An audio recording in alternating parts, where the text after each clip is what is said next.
And sitting beside him is the lovely Magdalena Navarro, who's a translator and Spanish, who will be moderating this event. They're rearing to go, so I'll just throw it over.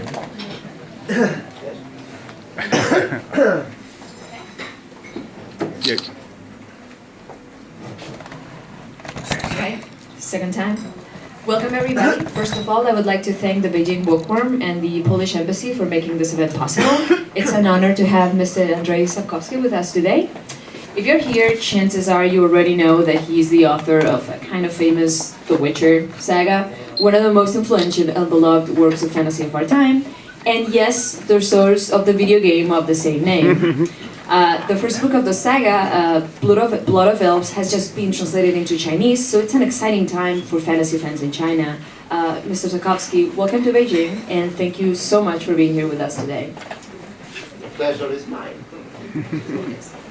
So, how did the Chinese translation of Blood of Elves come about? Well, first of all, the Blood of Elves is not my first book, it's a third, which is published quite recently. 3 days ago. I was used the microphone. Yes. And really. So it is the third book already published in China. The first was The Last Wish. The second was The Sword of Destiny. And the third one is The Blood of Elves. Published, as I said, 3 or 4 days ago in Chongqing. After my arrival. So I arrived, let's say, in the right time, the right man, in the right place, and in the right time. So, as you can imagine, the selling of the books was tremendous. And I'm very happy, because every book sold is my money. And I'm not doing it for nothing. I have to sustain myself. And the Polish Ministry of Culture is still refusing to pay my rent. Oh, well, let's hope they see this. So, have you, I know it's very early because the third book just came out in translation, but have you received any feedback from your Chinese readers yet? Any kind of inkling? Well, I've signed many books, hundreds of them, so I suppose there is some feedback. Really, so that's you can see it, you can judge it, you can, they brought me so many books to sign, and they bought the books. So. But the first 2 books of the saga are short stories collected. This is where some of the main characters of the saga make their first appearance. Did any of your fans already comment on something that happened in the first books? Well, absolutely. Absolutely, that's the case. That's the case. But it's still only the first book of the saga, which contains 5 tomes, quite big tomes, especially the last one, which is quite thick. But for the rest, you have to wait. Because it's not me. It is not for me to decide. The publishing house in Chongqing promised me to have at least 3 more books this year. This year? Yes. And what remains, there are 2. So, 2017. Okay, well. Let's hope it was not just a promise. So, because, you know, promises, and the fools are laughing. Well, fantasy fans are used to waiting anyway, in general, you know, for everything to come out, so... They have to. That's okay. So, no way around. So, I would like to ask you a little bit about your beginnings. You grew up in Poland, still behind the Iron Curtain. What was it like then for a fantasy reader? Was it easy to find works in translation? Was there like a scene? You know, this Iron Curtain was rusty enough for us Poles to be in contact with the whole world. There's many holes in this garden, so do not demonize it. Do not demonize it. You know, I was born in 1948, so it was the deep Stalinist night in Poland then. My first war, I fought many of them, but my first war was in Poznan in 1956. my first war. I was 9 years old. And what did you fight? My life. No, let's not speak about it. Let's speak about my way to literary pantheon. So, were there any Polish authors working in the genre already? With what? Were there any Polish fantasy authors working in the fantasy genre already? Well, quite a number of them. Mostly girls. Mostly girls. Yes. It happens that fantasy as a genre, it takes the girls like a flame takes the butterfly. So before you became a writer, you were working as a sales representative, is that right? Well, not exactly, because I was a businessman, but in a very special environment, let's say. You know, as all, I suppose, the countries of the Eastern Europe, in let's say, in the former regime, there was the monopoly of the foreign trade. So there are specialized organizations or specialized firms or enterprises which were entitled to do business with abroad. Because not anybody could do it, only these specialized enterprises. And I worked in one of such enterprises. Like a, let's say, traveling salesman, marketing specialist, businessman, or you name it. And of course, it is not anymore since 1989. The trade monopoly of the state was cancelled. So right now, everybody can do business with the law.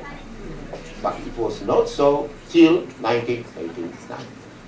So you were working for the state organization, and then you started writing. But what was the turning point for you? The moment where you knew that this is what you wanted to do full time? Thought it was a little bit difficult to relate right now, because I myself do not understand why it did happen. First of all, the literary, the magazine called Fantastica, because it's science fiction, announced a literary competition. It was 1985. They announced the competition, and I don't know why I wrote the story for this competition. I cannot find any reason why I've done it, but I've done it. I sent a story for the competition. And you won. No. I lost. Because fourth place, that was nothing for me. I realized it, absolutely. Of course, the money that they paid me was something like a month's pay. So, okay, decent, let's say decent. But the fourth place, I was not even had a place on this, on the box, 1, 2, 3. So, a shame. But, the impact, because the place you win is one thing, and the impact you have on the readers is a different thing. And the impact of The Witcher, because my first story was for The Witcher, the impact was quite big. I would say tremendous. So the readers started to send letters to the magazine Fantastica, demanding, not asking, demanding that Sapkowski should write more about The Witcher. I said, why not? Why not? I'm ready. Pay me more money. And so it began. And now we have to revert to the monopoly of the foreign trade. And the year 1989. Because in 1989 I lost my job. Oh. Yes, because there was no trade monopoly at all. And my enterprise ceased to exist. Simply. So you had to start writing Full time. Yes. That's I had to find a way to sustain myself and my wife and my cat. There were many things to do. Find another work, go to the espionage business. So, 9 languages is something, yeah? They asked me They asked you. many times. So there are many different ways to make a living, to sustain myself, a cat, which is quite a lot, by the way. But then I decided to become full-time writer. Okay. You should look at my wife. Was she happy?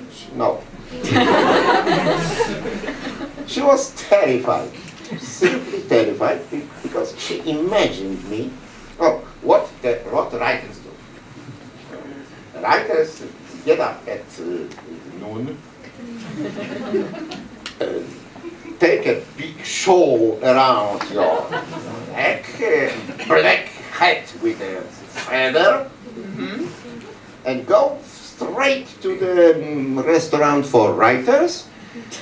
When he drinks till evening, then he drinks a little bit more, and then he's brought by the friends home at, let's say, 7 a.m.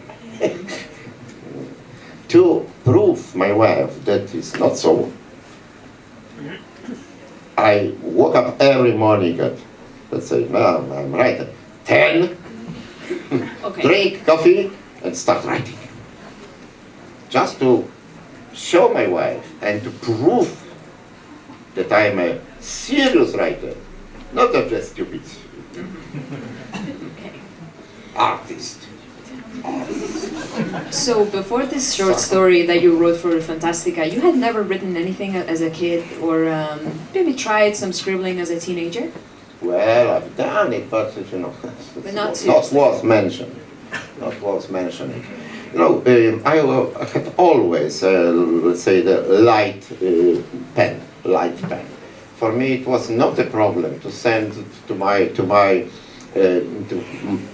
parents when I was on holidays or some scout camp. So my friends wrote the letters home, dear money, send me parents. Yes? And I wrote letters for 5, 6, 7 pages. So, you know, for me it was a problem because this first story, The Witcher, wrote for the competition announced by Fantastica, there was a limit of 30 pages. My God, I wrote love letters longer. So I was really what can I do in 30 pages? A story which should have a beginning, action, culmination, at the end, and then exeunt omnes. How could you do it on 30 pages? I've done it. Once and never again. The next story I wrote for Fantastica was 60 pages. And did it win anything? No, it was not a competition. Okay. It was just for money. Right. So at this point, you have already taken writing as a serious career. Who were the authors that you feel influenced your work the most? We have no time to name them all. There are a lot of them. Their name is a legion, like the Bible says. Because I was an avid reader always, and really I suppose that being 12, 14 years old, I wrote all the canon of the world literature. Absolutely, I'm convinced. And it is still, you might not believe it, but I read maybe 60 to 80 books a year. What's your preferred genre? Is it history? Do you prefer fiction, Well, non-fiction? my business is science fiction and fantasy, so it's mostly science fiction and fantasy. But I also like roman noir, crime novels, history novels, even romances. Even romances? Even romances. Nora Roberts. I know. It depends your perspective. I mean, when one talks about fantasy, it's almost mandatory to kind of bring up Tolkien, and I know it's an author that you admire. As a writer, what do you think it is that makes his work so unique and so imitated? Well, he was the first.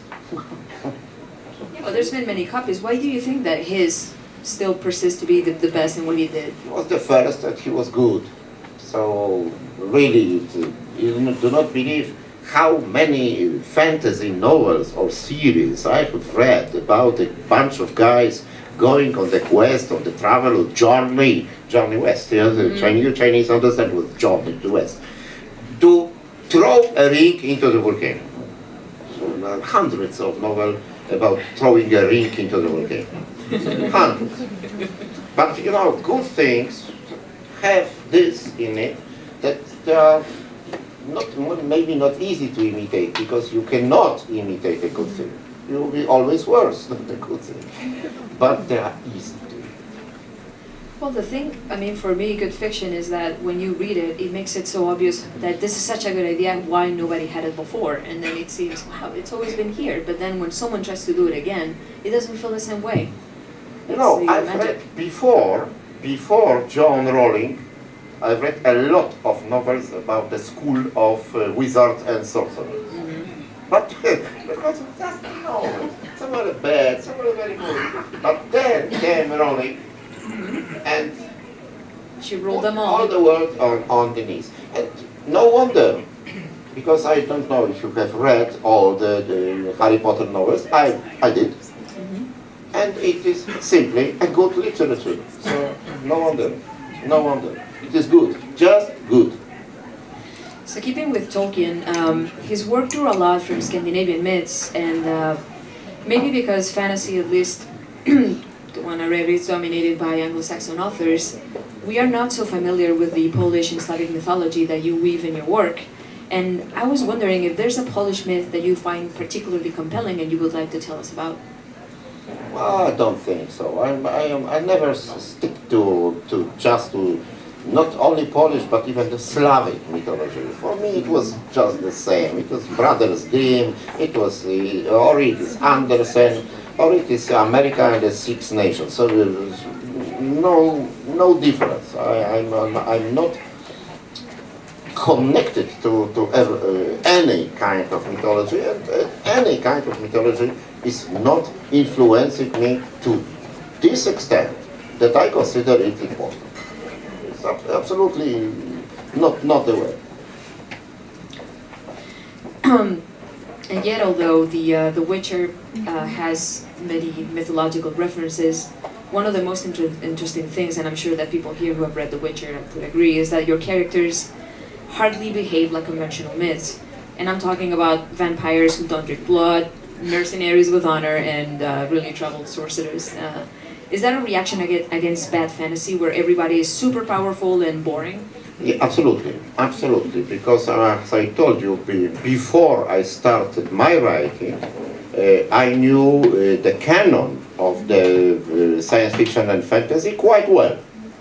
And I could decide and judge what's good, what's bad, what's just a cliche, and what's a good new and refreshing invention. It was very easy for me to decide. So when I started writing, I said, yes, right now I know.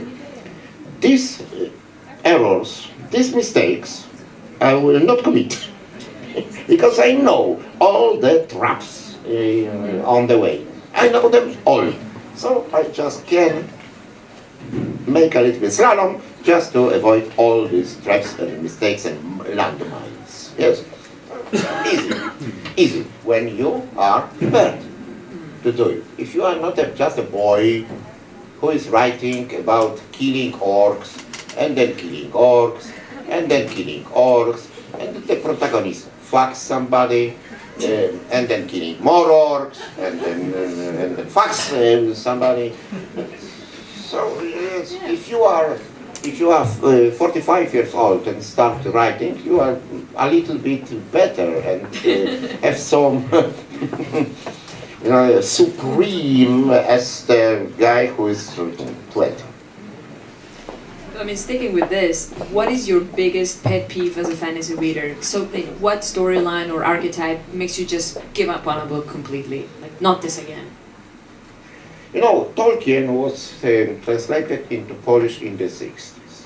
When I read Tolkien, I never knew it is called fantasy. Never. Yes, it was just Tolkien. And since then, I know that Tolkien, not fantasy at all, but just Tolkien, never leaves anybody in the middle, let's say mild. It is always cold or hot. It is either I love it or what is this all about? Dragons and yeah. It's like this. And for me, of course, it was hot. I love it. I loved Tolkien from the first sight. It was like this. Since 60s and early 60s. So to wait for another fantasy book, maybe 20 or 30 years, I even don't remember what it was, I would say Ursula Le Guin. Then Roger Zelazny. But I, of course, was in a much better position. I was working in the foreign trade and traveling abroad like hell. So 3 times, 4 times a year for 20 years somewhere. In Canada, United States, Germany, France, Spain, Portugal, Russia, Ukraine was Russia,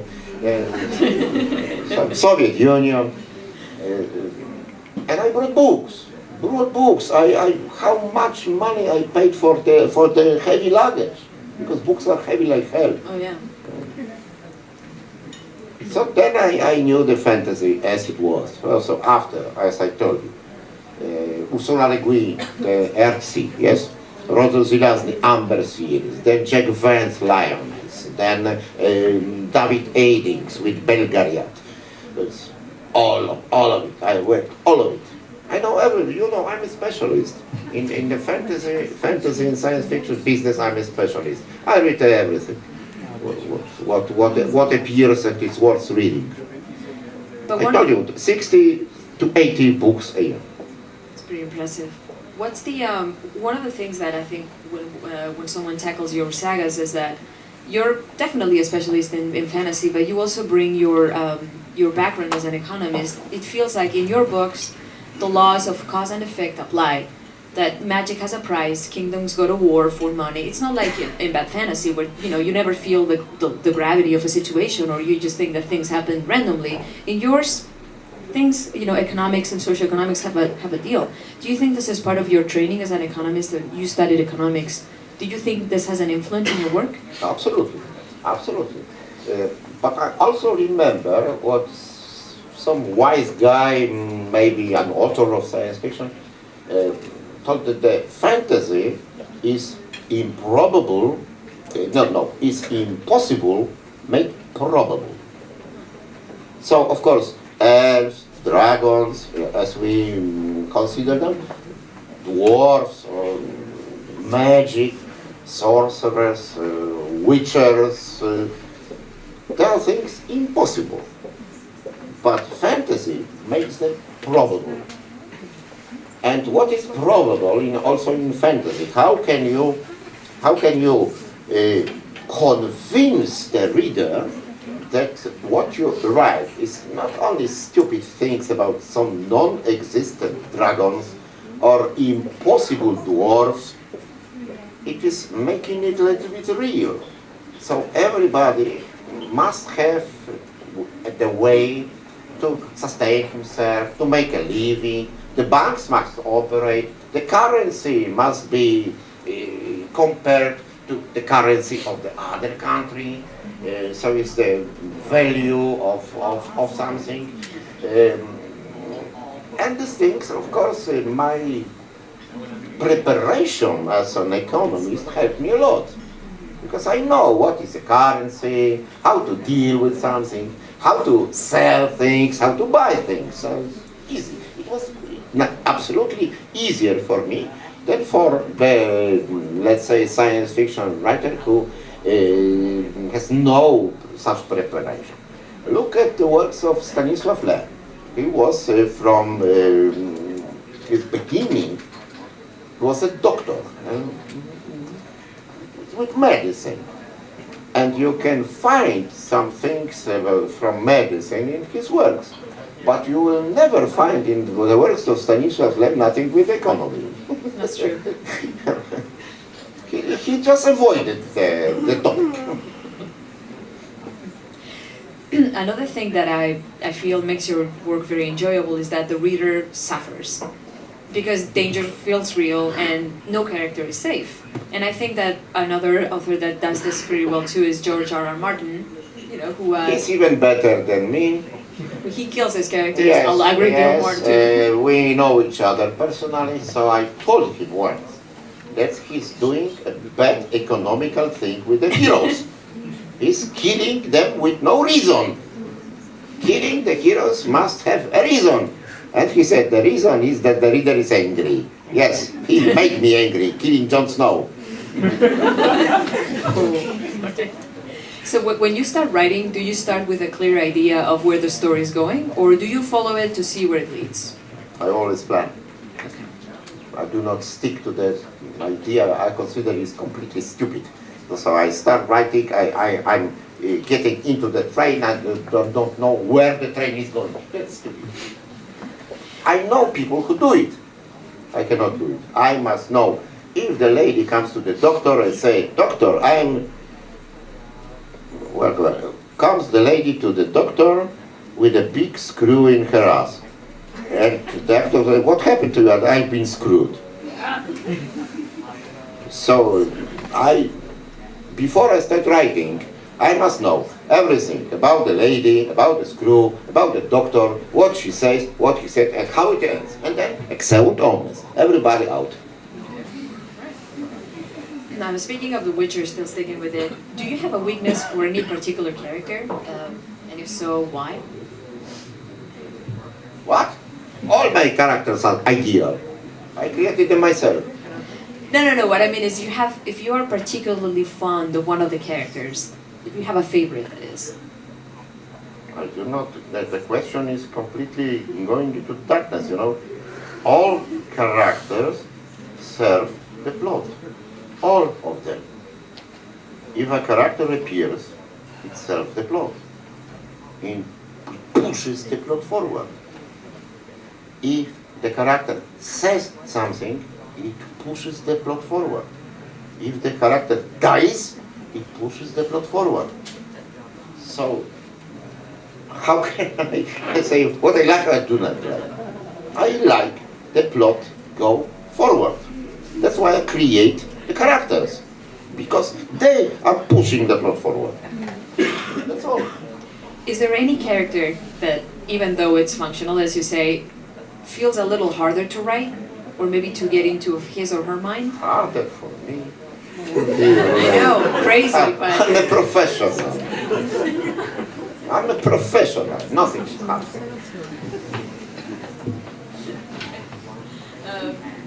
When you're in the middle of the creative process, do you ever discuss plot points or ideas with anyone? No. With close friends? Absolutely. Absolutely.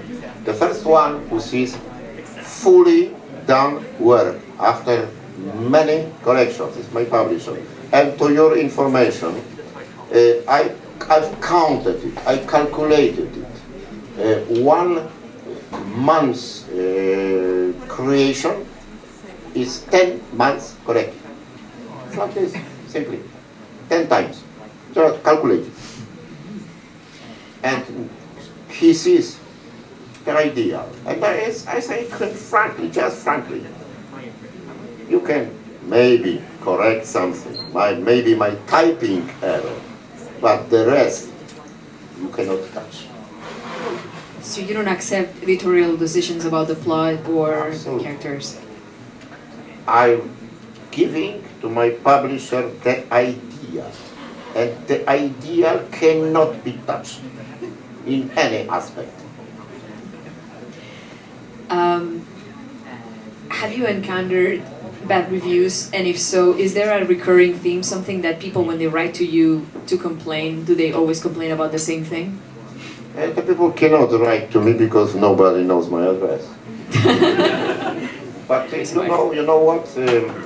I suppose it was Isaac Asimov said that the writers can be divided into two categories. The one category is the writers who, when they see the bad reviews, the bad opinions of the critics, they cry and cry.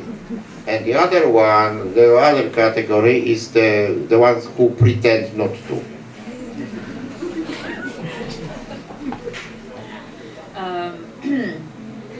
Are you working on something at the moment, if it can be disclosed? No, I'm lazy. Why? I do not like work. I like fishing, cooking, shopping, and doing nothing. Sometimes my wife calls me, goes somewhere, goes shopping, phones me. What are you doing? I'm busy. What are you doing? Nothing. Okay. Well, that's all my questions, and I think maybe it's a time to... Yes, it's a high time to let's give the right to oh, hello. Breaking dust for luck. So the audience right now has the right to ask questions. Do not be afraid. I very rarely meet the people who ask me the question. Very rarely. And I use the limit in February. Thank you. I have two small questions about translations of the Witcher Saga. Yesterday you said you were not quite satisfied with the English translation of the word Wiedźmin, which is Witcher. What do you think about the Chinese term? The Chinese term is something like Liamoren, which means a man who hunts demons, right? Yeah. And the second question is, in your opinion, which translation of the Witcher Saga is the best? Thank you. Thank you. So, first of all, the word Wiedźmin does not exist in the Polish language. This is what is neologism invented by me. So I have some, let's say, author's rights to the word, like Tolkien has to the Hobbit. He has invented the Hobbit, I have invented the Witcher, the Wiedźmin. Why? Because the Wiedźma in Polish, it is female. Female witch. But we had no, like in every Indo-European language, Polish language has no substitute or the word depicting the male witch. I don't know. So I invented the word which was a neologism. And I was of the opinion that the good translators should also find the neologism in their own languages, but not just taking the word from the dictionary. Because the word, for example, the word the Witcher exists in the dictionary, in English dictionary. I don't know about Chinese, because I know many languages, but Mandarin is not a language. So, I don't know. It is a neologism invented by the translator, or just a word that appears in dictionaries. It is neologism, yes. It is neologism. So good. And the second question was? Which translation is the best? Well, there's too many of them to judge. But I will risk the opinion that the Czech one. No, second. The first was Russian. German also merits something.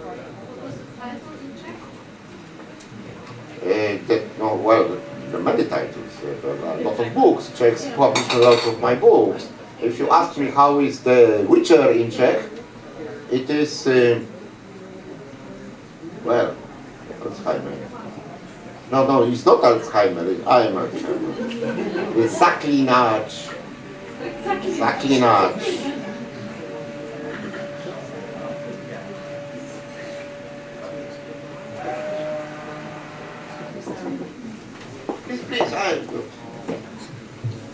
Please, I'll be going soon, so. First of all, I want to say that it's an honor to meet you finally. So I'm a huge fan. And I also have two questions. The first thing is, judging by your working experience, it seems that you shouldn't be a very good storyteller. Because the George R. R. Martin is a scriptwriter, Tolkien is a poet, yet you are a businessman, yet you still managed to finish such an extraordinary work as The Witcher. I wonder, what's your original point of your creation and the source of your creation? Because there's a lot of businessmen in this world, yet they can write such a story like Witcher. Second question is, I don't know, have you ever played the video games of Witcher? I mean, the Witcher is a good story, but they're not well known in this world, not until the video game was published. So I wonder, what do you see, or what do you think about video games? Because it seems that you don't like video games very much. They said that.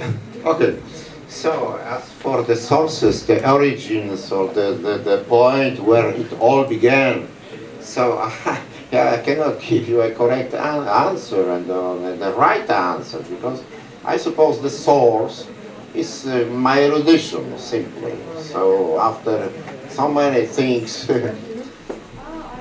taken into you, like literature, there must be some faucet that goes out. And it went out in my case. Erudition, just like this.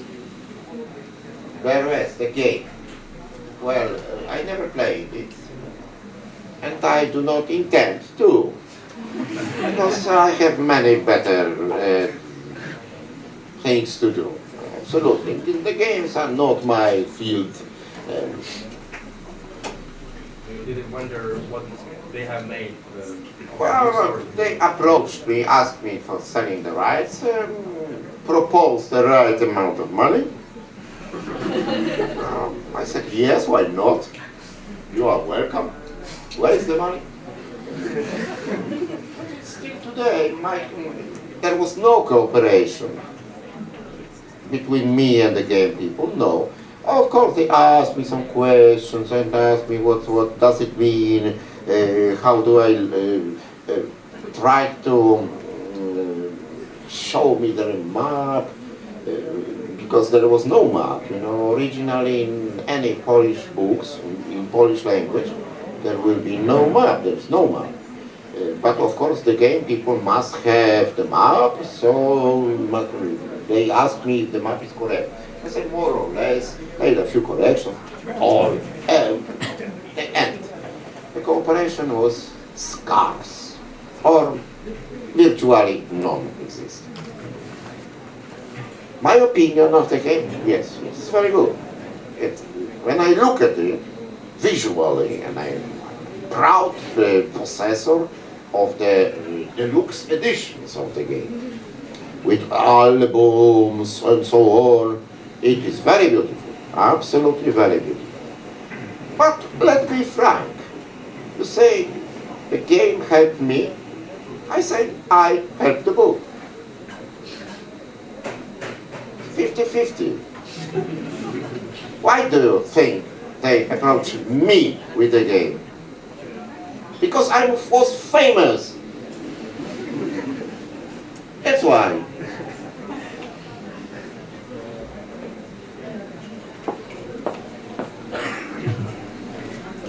Hi. The characters in your books are notable, I guess, in at least one way because of their complexity, that they mix aspects of the mercenary and the sentimental, and yet you present yourself pretty consistently as mercenary and unsentimental and a instrumentalist character. I mean, which of those two do you think is truer of the brain inside that head? You know, a professor from the university in Wrocław, make an interview with me, quite a big interview, which later appeared in the full book.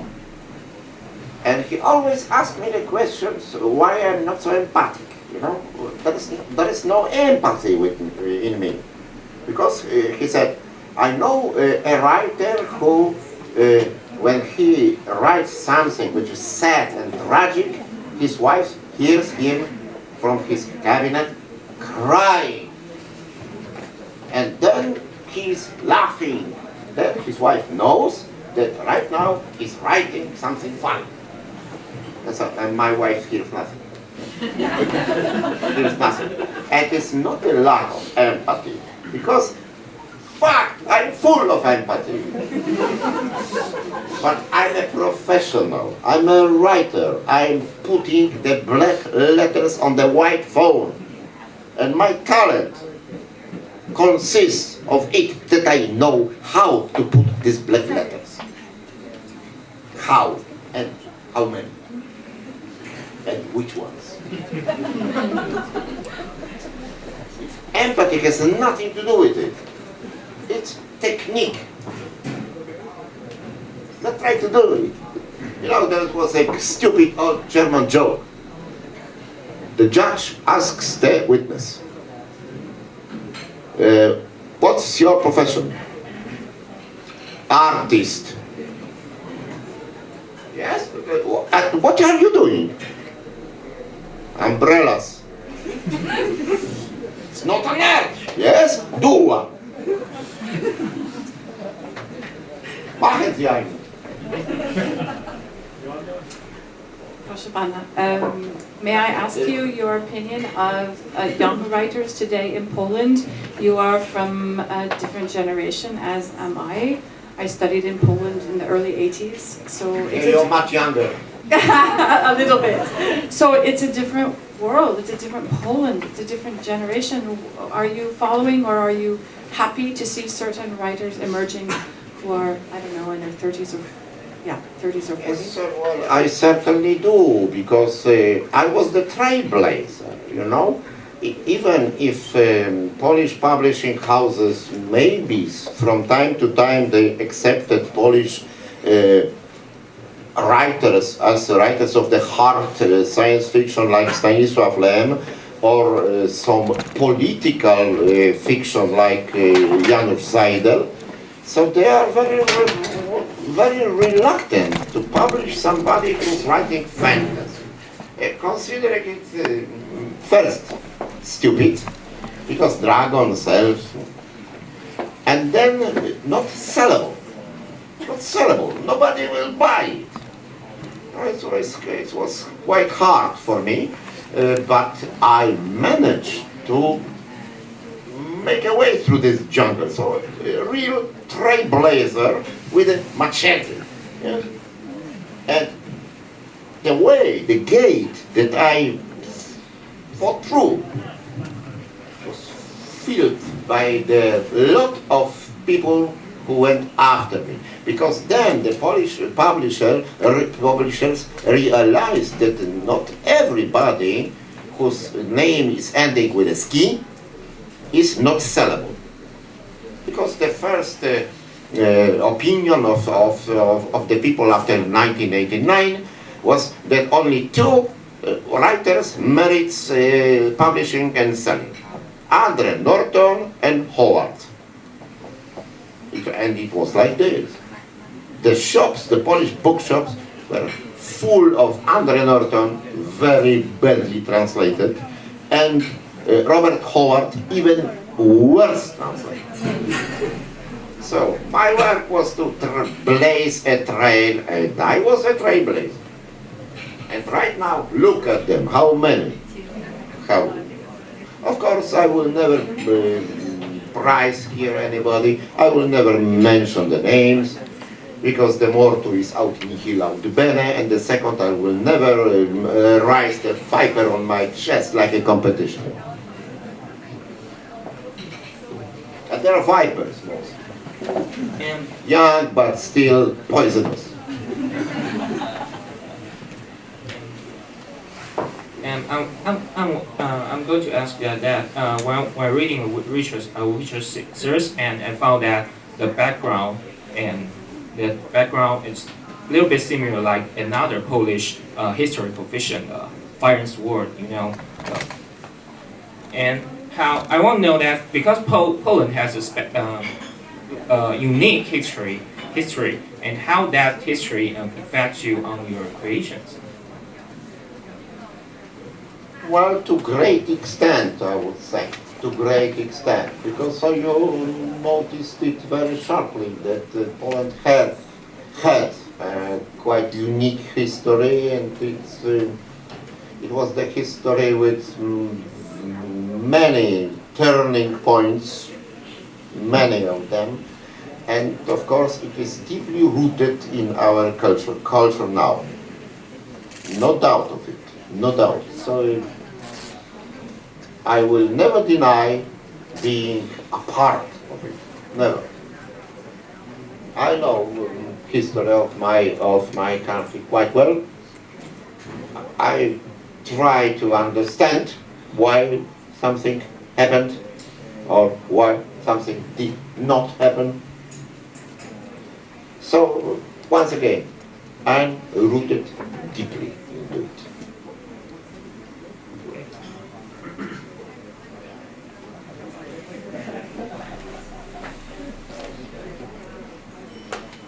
So, ladies and gentlemen, don't be afraid.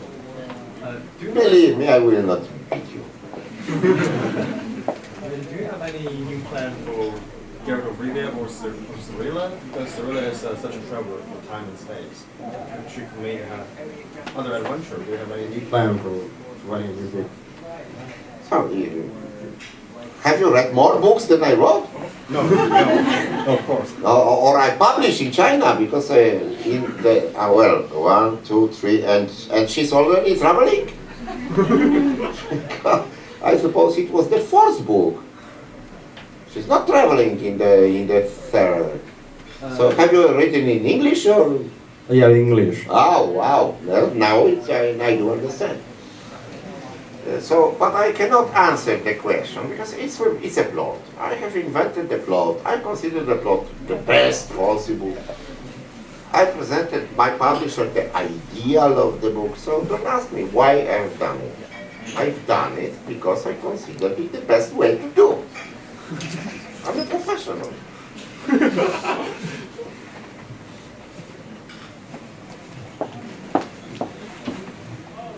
I heard some news from some Chinese websites that The Witcher has a plan of making a film. Is that true or some fake news? Yes, it is true. Mr. Tomasz Baginski, whom maybe you remember as a candidate to Oscar a few years ago for his animation called The Cathedral, approached me with an idea to do another movie, because one movie was made in Poland, but let's put a curtain on the... And Baginski, very sympathetic guy, who approached me and asked me what I think about doing a movie about the Witcher in Hollywood. I was reluctant. From the very beginning, I said, first I don't need it. And then I said, well, Hollywood, the Russians, they will be able to do a good movie. After what they've done with Lukyanenko, I'm quite confident the Russians will make a good movie. But the Hollywood, I was reluctant. But Baginski was persistent. And I'm full of empathy. So I said yes. So right now I said yes, but please, take my word as truth. Maybe you do not believe it. If you know science fiction and fantasy canon well, there is at least 50 good fantasy and science fiction books bought by Hollywood and liked them. and nobody knows what will happen. I suppose the witcher will end. I suppose. If not, I'm happy. Give me more money. if yes, I'm still more happy. Give me even more money.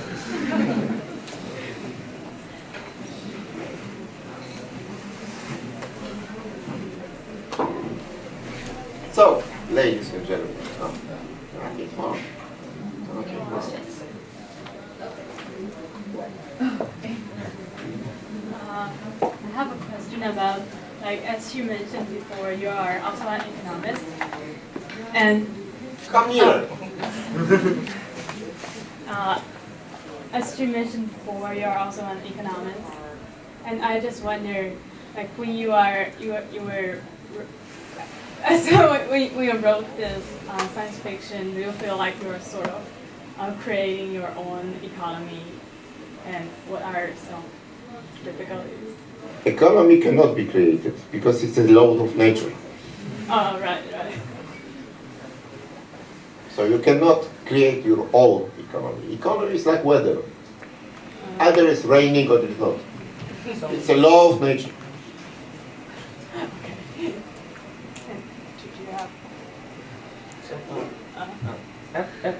After her question, so you mean that it just like coming in your book, just like weather, it runs itself and you just writing it out?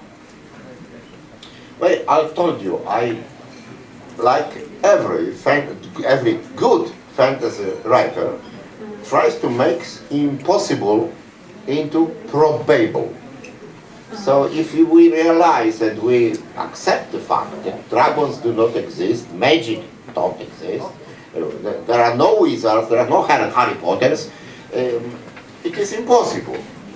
But the good writers make the impossible probable. And right now, I suppose, everybody believes that there is Hogwarts. Yes, absolutely. That must be Hogwarts. And there is Harry Potter and Hermione Granger. So, for me, and using my capacity, my resources, my experience, my way to do impossible probable was introducing economy into it. So it is real that you must pay for anything. There is no things given, even magic as a price. There must be an industry,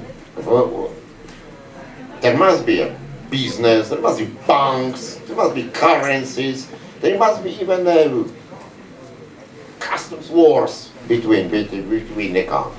You know, one thing which has been introduced into my novels, which was only typical for the medieval Europe, was the so-called right of warehousing. So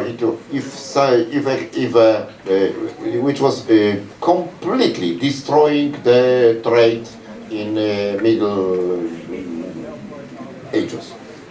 If an Italian customer or trader went with his wares from, let's say, Milan to Krakow, but on the way it was Prague, and he was obliged to put all his merchandise to sell in Prague, and was allowed to bring the rest to Krakow. It was the right of warehousing, torpedoing the business in Middle Ages, and I introduced it into my books. Great, thank you. Any more questions?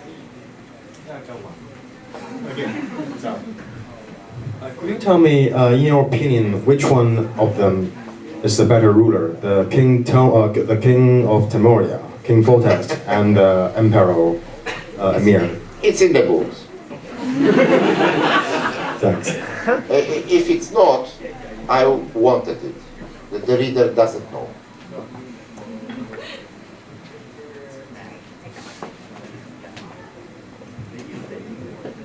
So So, have you thought or have you been approached about maybe publishing? Who's talking? About maybe publishing your other works in English? I'm thinking especially about the Hasid trilogy. That's the informal name for the trilogy about Hasid wars. That was published in Poland, and some critics have praised it. Sure, I personally consider the Hasid Wars trilogy beginning with the Narenturm. So sometimes it was Narenturm trilogy as my tour de force. And it is something that I suspect that I will never write something better. Maybe because I know no limits, you know. But right now, this is my tour de force, which of course I would like to introduce to everybody. And I've translated into Russian, into Ukrainian, into Czech, into Slovak, into German, into Spanish. But of course I still wait for the English translation, because English is English. So let's say science fiction is based on the Anglo-Saxon, and the Anglo-Saxons have all to say. So I would really like in the Encyclopedia of Science Fiction of John Nichols to be named also as an author of the Hasid trilogy. And I do what I can in this direction. Of course, not me, but my agent. But right now, the most promising markets, like France and like Italy, who done everything about The Witcher, everything, are still reluctant to take the Hasid trilogies. I don't know, I know why. You know, they would like to make money with The Witcher, yes? So every new novel about The Witcher will be accepted.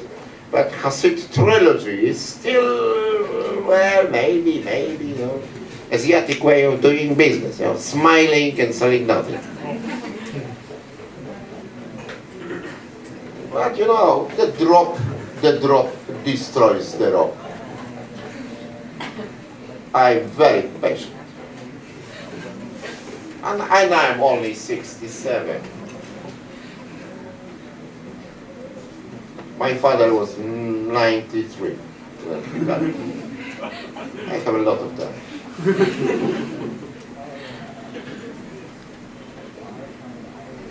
I'm Georgian from the origin, so they live to go on 150.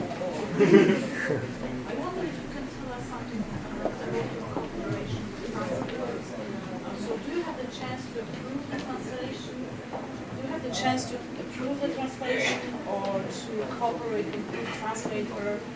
So actually you are still alive and you have this chance. So is there any cooperation? If the translators wish, there is. If they do not, there is no cooperation at all. I have very different experiences in this field. My best translator, which I consider the Czech translator into Czech, never asked me a question. And I consider his translations absolutely ideal. He never loses even a shade of humor, of you name it. He's very good, absolutely. My second best translator is a German translator who every month sends me a mail which is maybe 2 MB with questions. Of course I answer this question. I make clear his doubts. The Russian translator asked me many questions, absolutely many questions, and the translation still was very far from idea. So it's very different. But it was never so, if you ask me this question, never so that the translator is in any way obliged to show me his work. No. Because the translation is the business of the publisher. I have nothing to do with it. The translator is chosen by the publisher after signing a contract with me, and they have no obligation to show me his work. No obligation at all. They may do it if they wish, but it is no contract obligation. They will never sign a contract with me when I, for example, require, show me the translation. No. No publisher will sign such a contract with me. Because they consider it's their business, not mine.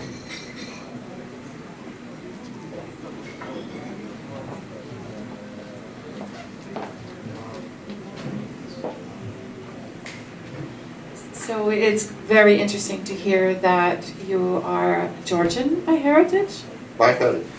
Have you been, so I'm interested if you're going to speak in other places here in China, and if you have been to Saga, to Gruzia.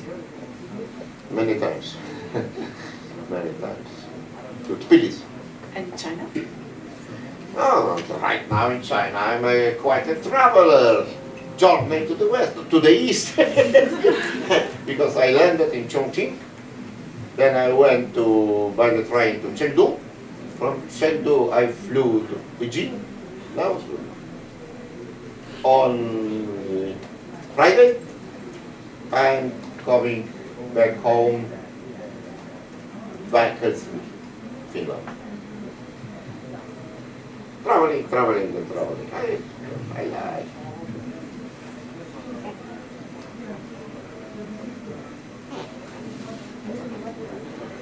You know, more people, more people. There's an old stupid German joke. Was ein Unterschied zwischen Bumsen und Onanieren? Beim Bumsen, you learn more, viele Leute kennen.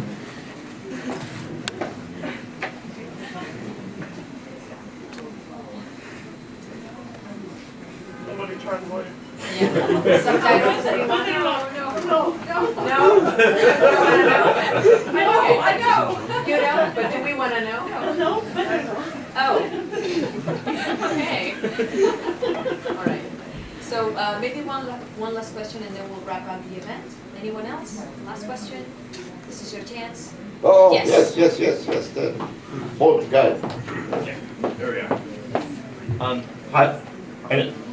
I'm working my way all the way through all of the series that you published in English so far, but how do you balance the world and then have all the anachronisms of like the government systems that are in place with the different rulers of the kingdoms and the characters and their interactions? How do you like find the balance between fitting it into the world and maybe it seeming a bit out of place?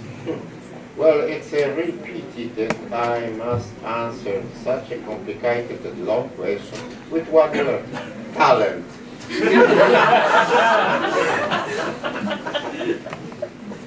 Fair enough. Well, this is it. This is it. Thank you, everybody, for coming. Thank you. Thank you. Thank the audience.